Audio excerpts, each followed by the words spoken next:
بسم الله الرحمن الرحيم. هل أتى على الإنسان حين من الدهر لم يكن شيئا مذكورا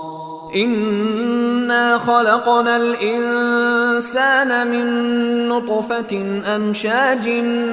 نبتليه فجعلناه سميعا بصيرا إنا هديناه السبيل إما شاكرا وإما كفورا إنا أعتدنا للكافرين سلاسل وأغلالا وسعيرا إن الأبرار يشربون من كأس كان مزاجها كافورا عينا يشرب بها عباد الله يفجرونها تفجيرا يوفون بالنذر ويخافون يوما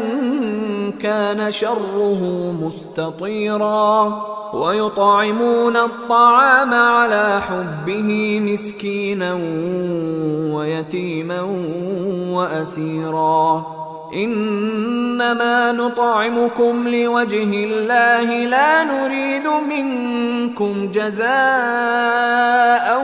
ولا شكورا إنا نخاف من ربنا يوما عبوسا قمطريرا فوقاهم الله شر ذلك اليوم ولقاهم نضرة وسرورا وجزاهم بما صبروا جنة وحريرا متكئين فيها على الأرائك لا يرون فيها شمسا ولا زمهريرا ودانية عليهم ظلالها وذللت قطوفها تذليلا ويطاف عليهم بآنية من فضة وأكواب كانت قوارير من فضة قدروها تقديرا ويسقون فيها كأسا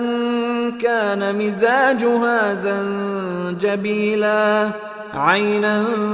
فيها تسمى سلسبيلا ويطوف عليهم ولدان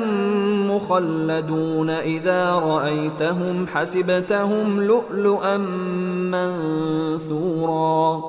وإذا رأيت ثم رأيت نعيما وملكا كبيرا عاليهم ثياب سندس خضر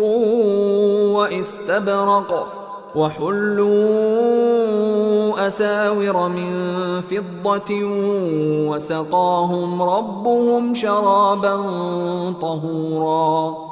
إن هذا كان لكم جزاء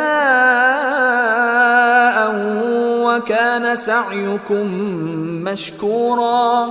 إنا نحن نزلنا عليك القرآن تنزيلا فاصبر لحكم ربك ولا تطع منهم آثما أو كفورا واذكر اسم ربك بكرة وأصيلا ومن الليل فاسجد له وسبحه ليلا طويلا